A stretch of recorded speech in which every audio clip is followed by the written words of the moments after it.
Hey, I'm Tears the Forester. Welcome back.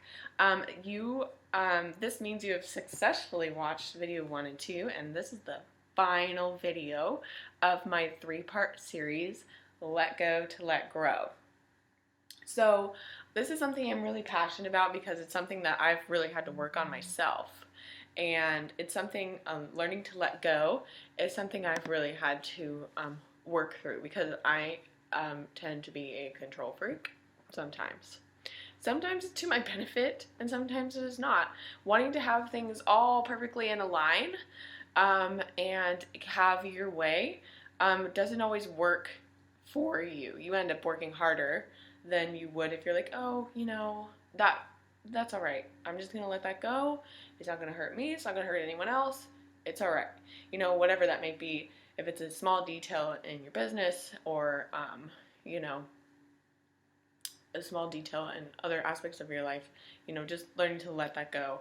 Whether it's time spent doing something that didn't work out, and realizing to see the good in that. And I've talked a lot about that and how you react to certain situations instead of saying, oh, that was time wasted. I just wasted all that time waiting in line, or I could have been doing something while I was sitting in traffic, or and learning to just learn from that and take these opportunities, these fallen trees like I was talking about.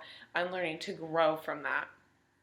And so I hope you have your things on your wall, and I think those are really important, and I think they're going to really, really help you start to shift that mindset because through life and going through life, I think it's really, really crucial.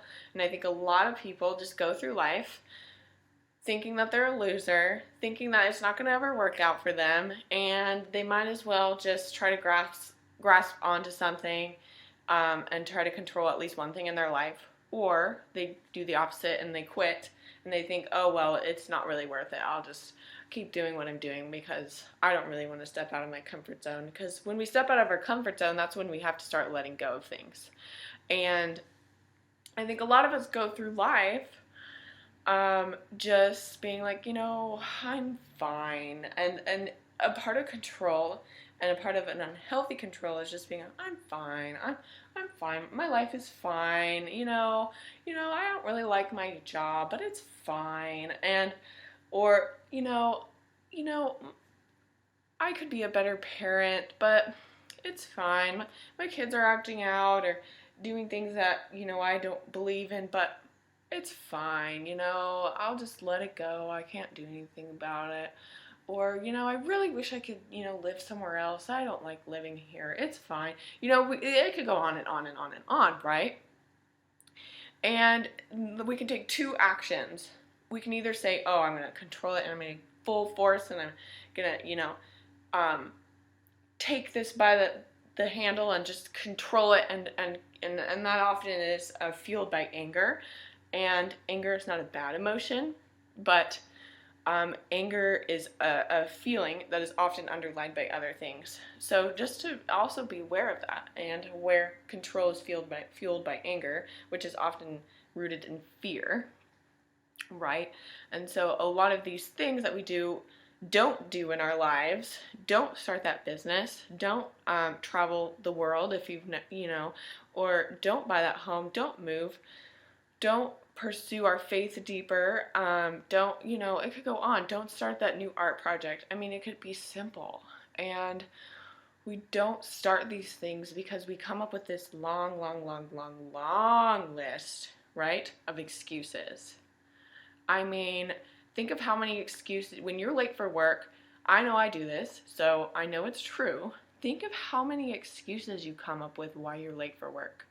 When really, all you were doing was reading Facebook, and then you're like, shoot, I'm late for work. And, oh, well, it was foggy out, and I had to drive really slow, or it was icy, or I spilled a drop of coffee on me, or, I just really lost track of time. I lost my phone. I couldn't tell what time it was. We could come up with things small for something that's just such a small thing. Just being late for something. It's really small in the grand scheme of life. But we tend to magnify, and that list of excuses becomes larger and larger and larger as we tend to make bigger and bigger decisions. And when things get out of our control, we try to grab that back and bring it back to us. And so our excuses become, well, I don't have time for that. I have like 5 kids at home. I have house duties, or I work. I run a business. Whatever the list may be, we don't have time for it. And so we pass up things that are actually really important to us because we tell ourselves we don't have time. And like I've said before, if you've watched my videos before, that time is an intimacy thing. That means if we don't have time, we actually don't want to commit to something that is going to be hard. Oftentimes if we say, oh, well, I don't have time for that, it just means that you are not ready to commit to something that is going to be beneficial to you, but it's also going to be hard. And I think another thing is like, oh, well, I don't have money, I don't have the energy, I don't have the resources, it's not the right timing in my life.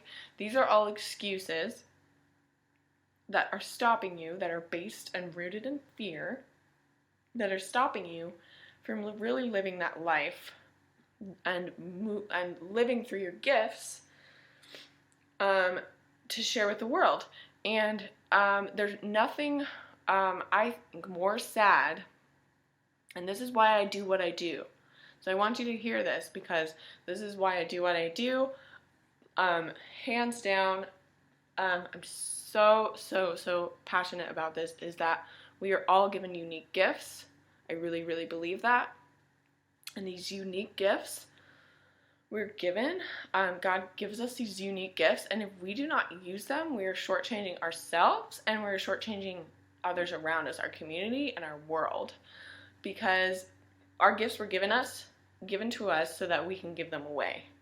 And so when we're keeping those gifts inside of us, and whether you're in business or not for yourself, or you work for someone else, and I know I talk a lot about work and stuff because we spend a lot of time doing that, and so that's why I do it. And whether you work or not, you do have a job, and figuring out what that job is in your life and whether it's the right job for you. And so if you're in a serious season of you're a mother right now, that is your job, and that is your calling in life.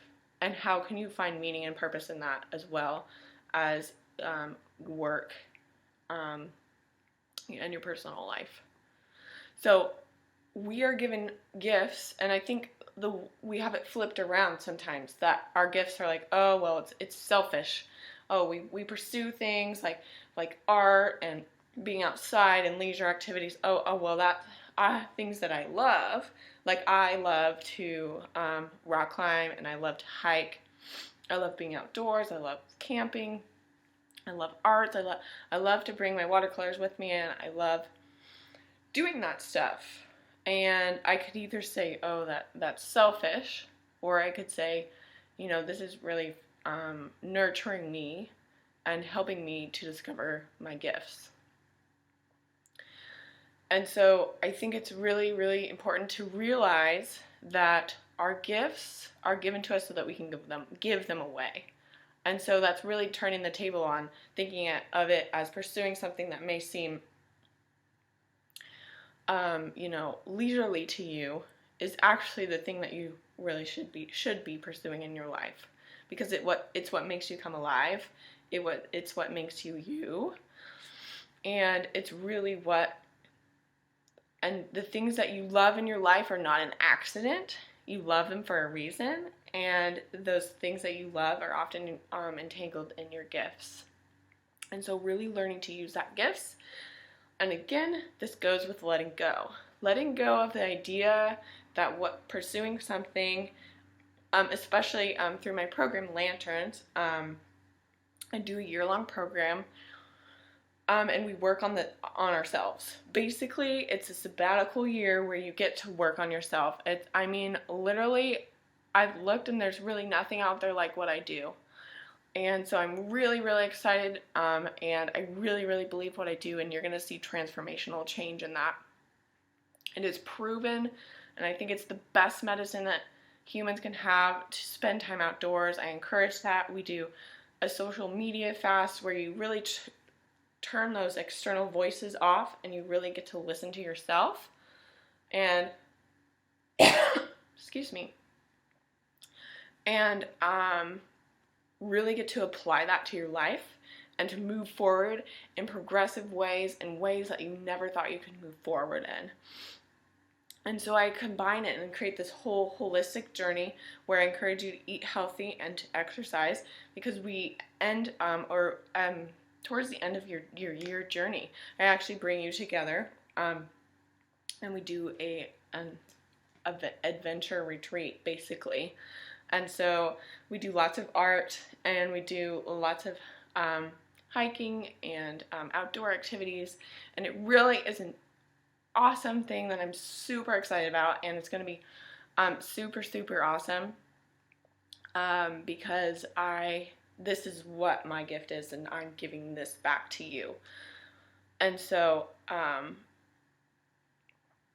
going back to just, you know, why we don't do things that are good for us, and just kind of talking into that a little bit more, is just, I'm going to ask you a question of, you know, what would be that one thing if nothing was on the table and you had nothing to lose? What would be that one thing? And you can get a pen and paper out, and I want you to write this down and put it on your wall. And I know I gave you a lot of things to put on your wall, but I think it's really good to have visual reminders. I'm very visual. I know a lot of creatives and artists are also visual, so this is really helpful to you. So what would be that one thing that you would want to achieve, would want to change, would want to do, like in one sentence even, that if you could walk out a year from now, what would you want your life to look like? Would you want to make more money? And, you know, but why? Would you want your family life to be different? Would you want healing from a broken relationship? Would you want to start something new? Whatever it is, it's something that's always been on your mind. And whether you already have it or you don't, I want you to write it down and to create a little vision for yourself. And then I want you to write no excuses underneath it, saying that you're going to commit to a different way of thinking.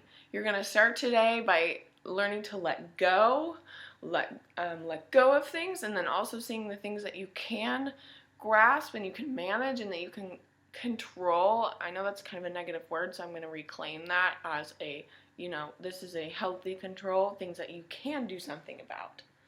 What can you do about? You can do something about this.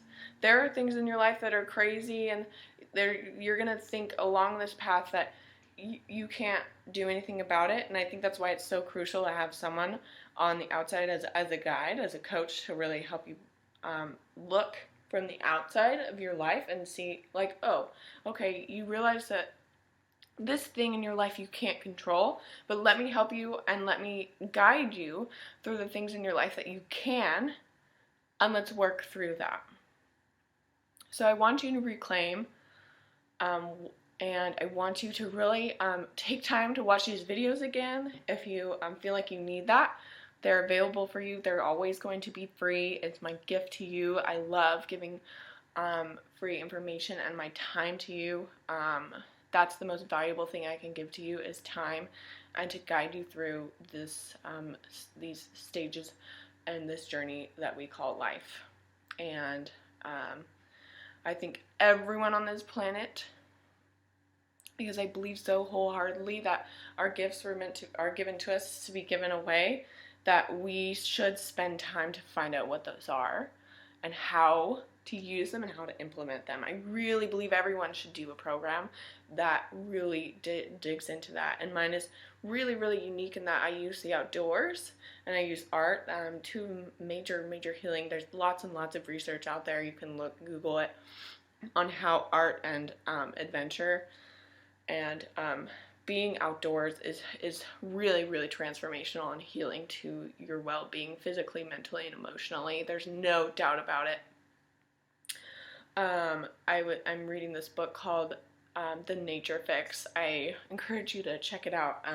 But she really talks about the science behind the outdoors and how being outside in the elements and experiencing that, whether you're hiking, walking, or even just sitting and smelling the flowers or whatever you may be doing, that the outdoors is proven to be the best medicine for depression and anxiety, really getting outside. So I really encourage that in my program, and I really do will be continuing to really encourage that through all of the content I give you, because I'm really, really passionate about that, and it has really saved my life many times. And so I want to give that back to you. So, okay, I think that is, I'm going to wrap it up here. And I just had a great time with you, sharing a little bit about myself and what I'm really passionate about, and how I really hope that these things, that you implement them, and that they really guide you and start this journey.